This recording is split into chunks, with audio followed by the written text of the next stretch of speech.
Et si un simple SMS pouvait bouleverser toute votre vie, comment réagiriez-vous?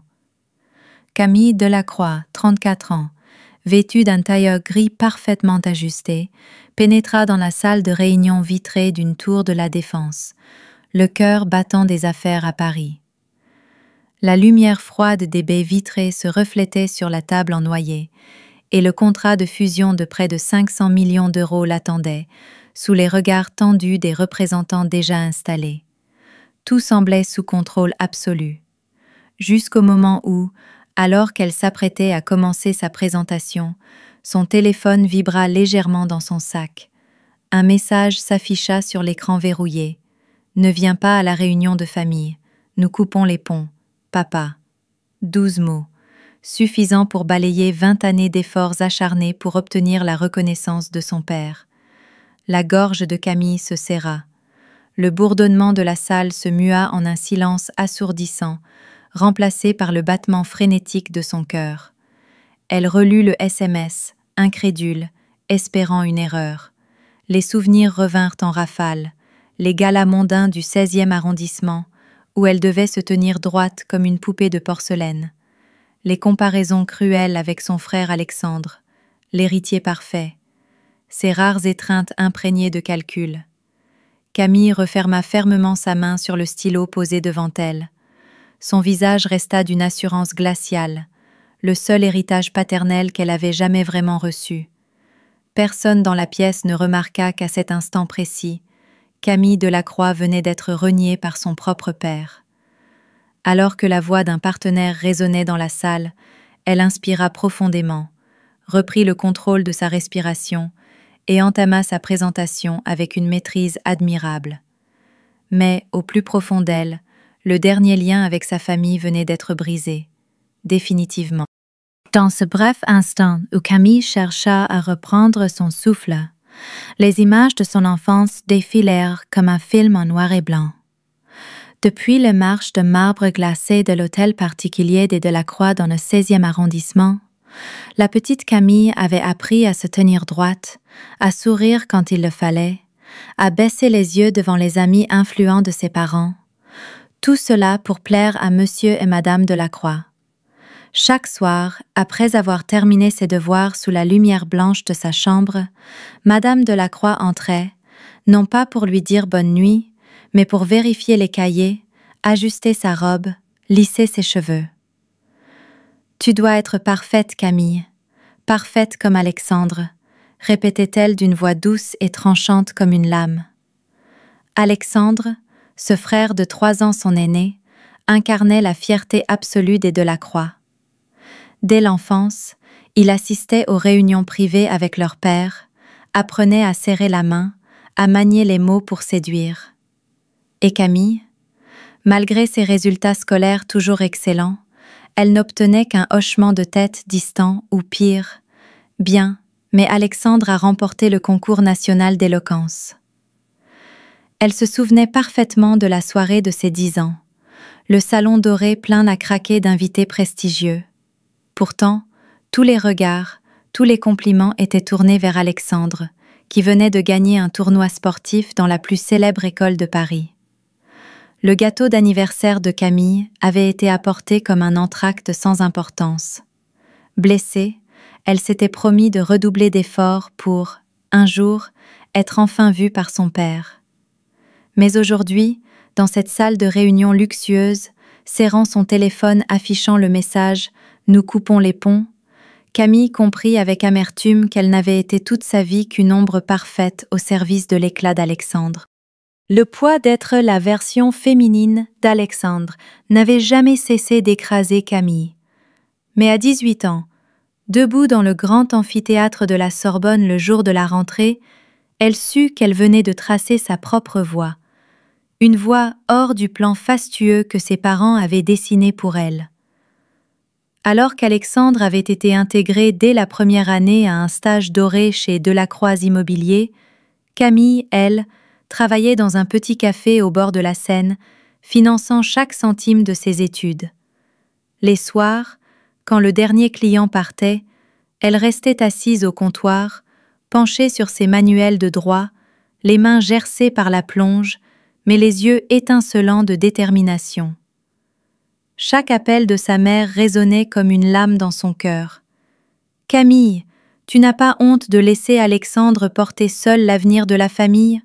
Ou pire, tu crois vraiment que Paris manque de bons avocats au point d'avoir besoin de toi ?» Pourtant, jour après jour, Camille ressentait la fierté de construire sa vie, aussi difficile et solitaire soit-elle. Elle ne voulait pas devenir un pion dans le grand échiquier de Delacroix Immobilier. C'est à la Sorbonne, dans les amphithéâtres anciens imprégnés de l'odeur des livres, qu'elle découvrit sa véritable passion, la justice, une valeur que sa famille n'avait jamais placée au-dessus du paraître. Dans ces nuits sans fin à éplucher les jurisprudences, Camille se fit une promesse. Plus jamais elle ne laisserait quiconque décider à sa place. Au milieu de ces années trépidantes à la Sorbonne, Camille avait rencontré Mathieu, un professeur de littérature, dont le sourire sincère et le regard pétillant d'humanité l'avaient immédiatement touché. Ils s'étaient connus lors d'un petit séminaire sur l'éducation des enfants défavorisés à Paris. Après quelques rendez-vous, Camille comprit qu'auprès de Mathieu, elle pouvait enfin être elle-même, sans jouer le rôle de Camille la parfaite. Après 6 mois, Mathieu exprima le désir de rencontrer ses parents. Le cœur partagé entre l'appréhension et l'espoir d'une reconnaissance, Camille accepta de l'emmener à la demeure familiale des Delacroix, à Lyon, pour la Toussaint. Dès qu'ils franchirent le grand hall illuminé de lustres étincelants, Camille ressentit la tension.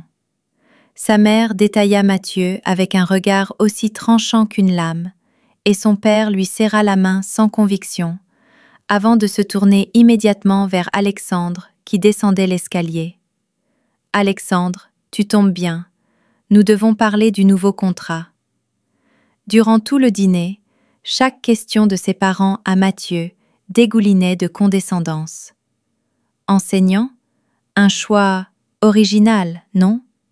Ou vous envisagez une profession plus stable à l'avenir? » Assise, les mains crispées sur sa serviette sous la table, Camille sentait chaque mot écorcher la confiance qu'elle avait bâtie. Cette nuit-là, réfugiée dans les bras de Mathieu, elle laissa couler ses larmes. Il murmura simplement « Il ne te voit pas, mais moi je te vois. Tu es extraordinaire, Camille. » À cet instant, Camille comprit que le fossé entre elle et sa famille s'était transformé en un abîme infranchissable. 3 ans plus tôt, par une froide soirée d'hiver à Paris, Camille reçut un appel inattendu de son père. Il exigeait qu'elle le rejoigne immédiatement dans le salon privé de l'hôtel Plaza Athénée, un lieu où la famille organisait habituellement ses réceptions fastueuses. En entrant, Camille aperçut Alexandre et leur père discuter des dossiers. Son père fit signe à Alexandre de sortir, puis s'installa face à elle. Son visage exprimait une gravité mêlée à cette douceur factice qu'elle connaissait si bien. « Camille, tu sais que Delacroix Immobilier va étendre ses projets à Marseille. La banque demande une garantie supplémentaire. Tu as un score de crédit parfait, ce serait idéal que tu signes. Ce n'est qu'une formalité. La famille s'entraide, n'est-ce pas? » Le cœur de Camille se serra. Elle se souvint de combien de fois elle avait rêvé d'entendre son père lui parler ainsi, avec un semblant de tendresse. Pour la première fois depuis des années, son regard semblait la valoriser. Camille acquiesça, refoulant le malaise grandissant. Le lendemain, elle signa les documents pour garantir le prêt de 1,5 million d'euros. Tout s'était déroulé avec une rapidité vertigineuse. Ce fut aussi la dernière fois où Camille se sentit reconnue par son père, uniquement pour ce qu'elle pouvait offrir financièrement. Quelques semaines auparavant, Camille se trouvait dans son café préféré du Marais, préparant un dossier pour un important procès, lorsque son téléphone afficha un message Instagram de sa cousine Clémence. « Trop hâte! Dans 2 semaines, c'est la réunion de famille au Château de la Loire. J'ai hâte de te voir, toi et Mathieu. Camille se figea. Réunion de famille, au château de la Loire, personne ne lui en avait jamais parlé. Son cœur s'emballa, elle fit défiler frénétiquement ses conversations avec sa mère. Pas un mot à ce sujet. Un sentiment d'humiliation la submergea. Elle appela sa mère immédiatement. Après de longues sonneries, Madame de la Croix décrocha d'une voix impatiente. « Camille, je suis occupée. Que se passe-t-il ?»« Maman, la réunion de famille à la Loire, pourquoi n'ai-je pas été invitée ?» demanda-t-elle d'une voix tremblante. « Je pensais que tu étais trop prise par ton travail à Paris. Nous en avions parlé, non ?»« Non, maman, tu ne m'en as jamais parlé, » murmura Camille, la gorge serrée. Un silence pesant s'installa. Camille imagina le visage de sa mère, crispé, cherchant une excuse. Finalement, la voix de Madame de la Croix se fit plus douce, presque coupable. « Tu sais, cette réunion est très importante. Il y aura des invités de marque, des familles influentes. Nous ne voulions pas que tu te sentes décalée. » Ces mots tombèrent comme un coup près. Camille comprit. Ses parents l'avaient sciemment écartée, préférant mentir sur son emploi du temps trop chargé. La vérité éclatait. Elle n'avait jamais fait partie de ce monde qu'il s'efforçait de bâtir. Ce matin-là, la salle de réunion du 27e étage de la Glass Tower, dans le 8e arrondissement de Paris, était plongée dans un silence religieux. Camille Delacroix se tenait devant l'écran, exposant le plus grand projet de fusion de l'année pour un important client. La lumière bleutée des slides soulignait les traits fermes et confiants de son visage. Un léger vibreur retentit dans son sac. Une partie d'elle voulait l'ignorer, mais ce réflexe névrotique hérité des affaires familiales la poussa à jeter un œil. Le SMS de son père s'afficha, glaçant. « Ne viens pas à la réunion de famille. Nous coupons les ponts. Alexandre est d'accord. C'est mieux ainsi pour l'image de la famille. » Camille eut l'impression qu'on lui avait porté un coup en pleine poitrine. Ce n'était pas tant la violence des mots, elle y était habituée, mais la radicalité absolue. Nous coupons les ponts. Aucun espoir ne subsistait. Le tic-tac de l'horloge résonnait comme un glas. Camille inspira profondément, maîtrisa le tumulte dans sa poitrine.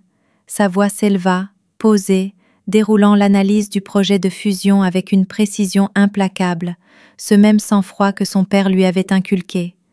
Personne ne sut qu'à cet instant précis, Camille venait de décider, jamais plus son nom ne serait lié à la dette de Delacroix Immobilier. Ce soir-là, alors que le soleil couchant teintait Paris d'une lumière dorée, Camille poussa la porte du cabinet de son avocate, Maître Lefebvre, sur le boulevard Haussmann. Le claquement de ses talons résonna dans le couloir haussmannien, mais chaque pas trahissait une détermination nouvelle. Maître Lefebvre leva les yeux, à la fois surprise et admirative. « Mademoiselle Delacroix, j'ai bien reçu votre message. Êtes-vous certaine de vouloir aller jusqu'au bout ?» Camille posa son téléphone sur la table, l'écran affichant encore le SMS tranchant de son père. « Je n'ai jamais été aussi sûre de moi. Je veux mettre fin à tout lien financier avec Delacroix Immobilier. » Les documents furent imprimés. Le ronronnement de l'imprimante emplissait la pièce. Chaque son résonnait en elle, comme la rupture d'une chaîne invisible. Camille relut chaque ligne, se rappelant chaque humiliation, chaque regard glacé. Enfin, elle prit le stylo et signa avec une fermeté implacable. Au moment où la plume quitta le papier, elle eut la sensation qu'un orage, qui couvait depuis sa naissance, venait de s'évacuer au-dessus de Paris. Elle leva les yeux, aperçut la tour Eiffel qui commençait à scintiller. Camille venait de se réapproprier sa vie. Quelques heures seulement après être sortie du cabinet de Maître Lefebvre, le téléphone de Camille se mit à vibrer sans relâche. D'abord un appel de son père, qu'elle laissa sonner jusqu'à la coupure automatique. Puis une avalanche de messages de sa mère. « Camille, tu ne réalises pas ce que tu fais. Tu vas détruire la réputation de la famille. » Alexandre enchaîna les appels. Ses textos se succédaient, tantôt suppliants, tantôt rageurs. « Camille, tu dois annuler tout de suite. Sinon, Delacroix Immobilier perdra un contrat clé. Tu ne peux pas être aussi égoïste. » En une soirée, l'écran de Camille afficha près de 50 appels manqués. Des emails provenant du siège de Delacroix Immobilier arrivèrent avec l'objet urgent, exigeant qu'elle les contacte immédiatement. Assise dans son petit appartement surplombant la Seine, Camille posa son téléphone, le cœur battant fort. Chaque message résonnait comme un coup de tonnerre, mais elle resta étrangement sereine. Il ne se souvenait de son existence que quand sa signature leur était utile, jamais pour ses peines. Camille savait que la tempête ne faisait que commencer, mais pour la première fois, elle n'avait plus peur. 2 jours plus tard, par un matin parisien, où la pluie tombait fine, Camille franchit le hall de la Glass Tower et aperçut ses parents déjà postés là. Ils n'avaient plus l'assurance habituelle. Son père, le visage empourpré de colère, sa mère, nerveuse, replaçant sans cesse son foulard en soie. Dès qu'il la vit, M. Delacroix s'avança d'un pas vif, sa voix basse mais menaçante résonnant dans le hall. « Sais-tu ce que tu viens de faire, Camille? Tu veux détruire la famille entière ?» Madame Delacroix intervint, la voix tremblante. « Nous sommes une famille. Tu ne peux pas nous tourner le dos. Tu es en train de devenir ingrate, Camille. » Camille serra sa mallette contre elle, inspira profondément et planta son regard dans ses yeux qui, toute sa vie, avaient représenté le Graal de sa reconnaissance. « Je ne tourne pas le dos à ma famille. Je refuse seulement d'être utilisée comme un levier financier. » Les passants dans le hall ralentirent, attirés par l'intensité de la scène. Monsieur Delacroix s'approcha, son visage à quelques centimètres du sien, et articula d'une voix glaciale. « Tu nous fais honte devant tout Paris. Tu le regretteras. » Camille sentit chaque muscle de son corps vibrer, non de peur, mais de la rage contenue trop longtemps. Pourtant, sa voix resta calme. « Non, père, ce que je regrette, c'est d'avoir passé ma vie à chercher une approbation qui n'est jamais venue. » Après la confrontation explosive avec ses parents dans le hall de l'immeuble, Camille se précipita dans l'ascenseur. À peine les portes refermées, son téléphone vibra. C'était un appel d'Alexandre. « Camille, il faut qu'on se voie. S'il te plaît, ne refuse pas, dit-il d'une voix urgente, bien loin de son calme habituel. 1 heure plus tard, il se retrouvait assis face à face dans un petit café près du Pont-Neuf. Alexandre, visiblement nerveux, posa un vieux dossier écorné sur la table et commença d'une voix grave. « Camille, tu dois connaître la vérité. Il n'y a pas que le prêt que tu as signé il y a 3 ans. Papa, il a falsifié ta signature sur 2 autres prêts, l'un pour des équipements de bureau, l'autre pour une ligne de crédit d'urgence quand le projet de Marseille a failli capoter. » Chaque mot résonna comme un coup de poignard. Camille prit les copies de signature. Elles étaient habilement imitées, mais elle reconnut immédiatement qu'elles n'étaient pas d'elle. Alexandre leva les yeux, les larmes au coin des paupières. « Je le savais depuis un moment, et je me suis tue. Mais quand je t'ai vu tenir tête, je ne pouvais plus être complice. » Camille serra le dossier, la sensation que le sol se dérobait sous elle. Pourtant, au milieu de ce chaos, elle perçut pour la première fois un véritable remords dans les yeux de ce frère qu'elle croyait perdu. L'air dans le café était devenu si lourd qu'on aurait dit que tout Paris retenait son souffle. Alexandre leva les yeux vers Camille, la voix brisée, comme s'il se débarrassait enfin de l'armure du « fils parfait » qu'il avait porté toute sa vie. « J'ai gardé le silence, Camille. J'ai profité de ma position d'aîné, de toutes les faveurs que papa m'accordait. Je le savais. Je savais tout ce que tu endurais. » Camille se mordit la lèvre, tiraillée entre colère et douleur. Pourtant, lorsque la main d'Alexandre, hésitante, chercha la sienne, Elle ne la retira pas. « Caroline, tu la connais, n'est-ce pas ?» murmura Alexandre en parlant de sa fiancée. Camille acquiesça. « Elle est enceinte, et j'ai compris, je ne peux pas laisser notre enfant grandir dans ce poison que nous avons appelé famille. » Une larme glissa sur la joue d'Alexandre. Son regard était sincère, dépourvu de toute arrogance. « Je ne sais pas si je peux réparer tout ça, mais je veux commencer en me tenant à tes côtés. Mettons fin à cette histoire ensemble, Camille. » Pour la première fois, Camille sentit une lueur d'espoir traverser ce cœur, trop longtemps figé par la douleur. Le lendemain matin, dans une salle de conférence feutrée d'un hôtel près de la place Vendôme, Camille faisait face à ses parents une dernière fois. La lumière jaune et froide soulignait la tension qui sculptait leur visage. Son père poussa un dossier vers elle, la voix dure. « Camille, c'est ta dernière chance. Signe et tout redeviendra comme avant. » Camille redressa ses épaules, son regard s'ancrant dans celui de son père. « Non, je ne signerai plus jamais. » L'atmosphère se glaça. Sa mère prit la parole, un ton doucereux et faux. « Tu es en train de détruire la famille, Camille. Tu n'as pas idée des conséquences. » Camille sortit le dossier qu'Alexandre lui avait remis la veille et le jeta sur la table. Le bruit sec résonna comme un coup de tonnerre. « Au contraire, je comprends parfaitement. Je sais que tu as falsifié ma signature, que tu m'as utilisé comme un simple levier financier. Et je sais que vous avez sciemment choisi de m'exclure de la réunion de famille. » Le visage de son père vira au rouge. Il se leva d'un bond, la voix grondante. « Tais-toi, tu ne sais rien. La famille exige des sacrifices. » Camille se leva à son tour, le regard glacé. « Non, une famille est censée aimer, pas exploiter. J'arrête tout ici et maintenant. » À cet instant, Camille sentit un poids immense quitter ses épaules. Pour la première fois, elle se sentait libre.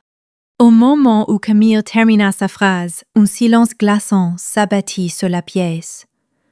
Son père serra le bord de la table, ses jointures blanchissant sous la pression. Puis il repoussa brutalement sa chaise, se dirigea d'un pas rageur vers la sortie, et sa voix tonna. « Tu le regretteras, Camille. N'espère plus jamais faire partie des Delacroix. » La porte claqua, fermant à jamais un chapitre de souffrance. Sa mère resta figée, le regard affolé allant de Camille à la porte close. Incapable de prononcer un mot, elle posa une main tremblante sur sa poitrine comme pour calmer son cœur, avant de vaciller en suivant son mari. Alexandre, lui, demeura. La tête basse, la voix rauque, il articula. « Je suis désolé, Camille, de t'avoir laissé seule pendant toutes ces années. J'ai manqué de courage. » Camille croisa ses yeux humides, un mélange d'amertume et de soulagement la submergeant. Pour la première fois, elle voyait son frère non comme l'héritier, mais comme un vrai frère. Alexandre déglutit, sa voix trembla. « Je ne te promets pas que tout s'arrangera du jour au lendemain, mais je veux changer, et si tu le veux bien, j'aimerais qu'on reconstruise notre relation, que je sois enfin le frère que tu mérites. » 3 jours à peine après la confrontation, Camille reçut un courriel de son avocate. Son père, M. Delacroix, avait officiellement déposé une menace de plainte pour préjudice grave causé aux intérêts de l'entreprise et de la famille. Mais moins de 48 heures plus tard, un message de Maître Lefebvre l'a surpris. Ils ont retiré la plainte. Il semble que M. Delacroix ait compris qu'un procès révélerait la falsification de ta signature. Delacroix Immobilier dut alors négocier en urgence un refinancement auprès d'une nouvelle banque. La nouvelle se répandit vite dans le milieu des affaires parisiens. Delacroix Immobilier venait de contracter un prêt avec un taux d'intérêt plus élevé de près de 3%. Un coup dur pour cette entreprise qui cultivait l'image d'un empire immobilier inébranlable. Depuis son petit bureau, Camille apprit la nouvelle sans triomphalisme. Elle ferma les yeux, accueillant le silence après la tempête. Ce n'était pas la victoire qu'elle espérait, mais au moins, c'était la fin d'une chaîne toxique qui l'avait tenue prisonnière pendant 30 ans. Un après-midi où la pluie tombait finement sur Paris, Camille reçut un appel inattendu de sa mère. Pour la première fois depuis des années, sa voix tremblait, dépouillée de tout vernis mondain. « Camille, j'ai quitté ton père. Je suis chez tante Hélène à Bordeaux. J'ai besoin de temps pour réfléchir à tout ce qui s'est passé. » Camille resta silencieuse, écoutant le murmure de la pluie au bout du fil. « Je sais que j'ai eu tort, Camille. J'ai été aveuglée. J'ai mis notre réputation au-dessus de mes enfants. Je suis désolée. » Ces mots ne pouvaient effacer toutes les blessures, mais pour Camille, ils étaient comme un premier rayon de lumière dans une relation qu'elle croyait à jamais brisée. De son côté, Alexandre se mit à envoyer un message chaque matin. « Passe une belle journée », un geste simple mais qui réchauffait le cœur de Camille. Un week-end, il prit l'avion pour Paris uniquement pour l'inviter à déjeuner. Ils parlèrent des heures durant, pour la première fois comme un frère et une sœur, sans ombre de rivalité ni poids de l'héritage paternel. Camille comprit alors que, même si le passé ne disparaîtrait pas en un claquement de doigts, une vraie réconciliation avec sa mère et Alexandre était en train de naître, bâtie sur une sincérité qu'il n'avait jamais connue. Peu de temps après la tempête familiale, Camille pénétra dans la grande salle de réunion du cabinet Lemaitre et Associés, où les associés principaux étaient déjà installés autour de la table en bois sombre. L'atmosphère solennelle faisait résonner chaque tic-tac de l'horloge murale. Maître Rousseau, associé gérant du cabinet, posa un dossier devant elle et esquissa un rare sourire. « Camille, grâce à votre succès éclatant dans la fusion Willis, la direction a décidé de vous inscrire sur la liste de présélection pour devenir associé plus tôt que prévu. » Un léger murmure parcourut la salle. Camille resta impassible, mais son cœur battait à tout rompre. Elle se souvenait de chaque nuit blanche passée à rédiger les contrats, de chaque matin brumeux où elle franchissait les portes du cabinet alors que Paris dormait encore. Tout cela trouvait enfin sa récompense. Nous avons besoin de quelqu'un capable d'affronter la pression et de prendre des décisions fermées, poursuivit Maître Rousseau, un éclat de confiance dans le regard. Vous en avez fait la démonstration. Camille hocha légèrement la tête. Elle comprit, dans cet instant suspendu, que ce succès n'était pas seulement professionnel, mais une victoire contre tous les préjugés qui l'avaient entravé jusqu'alors. Malgré l'essor fulgurant de sa carrière, Camille continuait de faire des cauchemars liés à son enfance, surtout pendant les nuits calmes. Elle décida alors de consulter le docteur Moreau, un psychologue réputé pour son expertise dans les traumatismes familiaux, dans le 7e arrondissement de Paris. Lors des premières séances, Camille restait muette sur le fauteuil en cuir brun, les mains crispées, ne sachant pas où commencer. Mais peu à peu, elle livra tout, le regard glacial de son père, les attentes démesurées, la sensation de n'être jamais assez. Un soir, après presque 2 mois de thérapie, le docteur Moreau lui posa cette question. « Camille, qui définit votre valeur? » Et pour la première fois, elle ne trembla pas. « Moi-même, » répondit-elle d'une voix ferme. « Ma valeur ne dépend de personne, encore moins de la reconnaissance de mes parents. » Ce soir-là, Camille longea la scène sous les lumières de Paris, le cœur léger. Pour la première fois, elle se sentit digne d'être heureuse. Un soir de printemps, alors que Paris s'illuminait de ses 1000 feux, Camille retrouva Mathieu sur les quais de la Seine. Une brise légère soulevait ses cheveux, et le clapotis de l'eau contre la berge semblait jouer la mélodie de ce moment unique. Mathieu prit sa main, son regard débordant d'une tendresse pure, dénué de toute attente. « Camille, » murmura-t-il, la voix légèrement tremblante. Il s'agenouilla et sortit une petite bague étincelante sous la lumière des lampadaires. « Tu t'es battue toute ta vie pour être toi-même. Tout ce que je veux, c'est t'aimer pour celle que tu es. Veux-tu m'épouser? Camille resta un instant figée, des souvenirs douloureux traversant son esprit.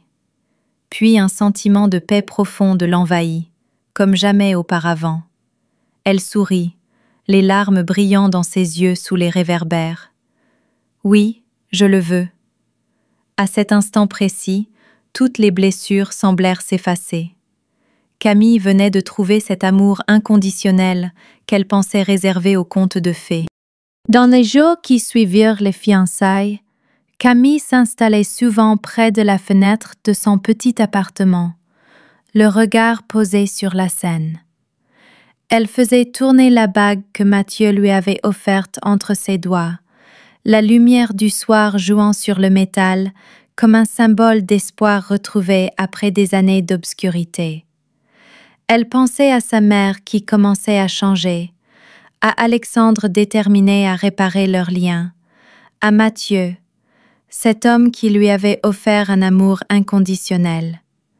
Et soudain, une vérité profonde s'imposa à elle. Une famille n'est pas seulement faite de ceux qui partagent notre sang. Une famille, ce sont ceux qui nous aiment, nous respectent et nous acceptent tels que nous sommes. Un sourire serein se dessina sur ses lèvres. Pour la première fois, le mot « famille » lui inspirait la paix, car elle venait de se construire une famille véritable, sans avoir à se renier pour mériter sa place. Debout sur son balcon, face à Paris, étincelante dans la nuit, Camille inspira profondément l'air humide et frais typique de la ville. Elle pensa à tous ceux qui, comme elle, avaient vécu prisonniers des attentes étouffantes, prêts à tout pour une reconnaissance qui ne viendrait jamais. Elle prit son téléphone, activa la caméra et parla d'une voix grave et puissante. Ne laissez jamais personne définir votre valeur, même pas votre famille. Ayez le courage de vous lever et de vous défendre, car c'est en vous respectant vous-même que vous trouverez la liberté. Au loin, les lumières de la tour Eiffel scintillaient, ponctuant chaque mot de Camille. Partagez mon histoire si elle peut inspirer quelqu'un qui se sent piégé. Chacun mérite une vie où il est aimé et respecté, sans condition.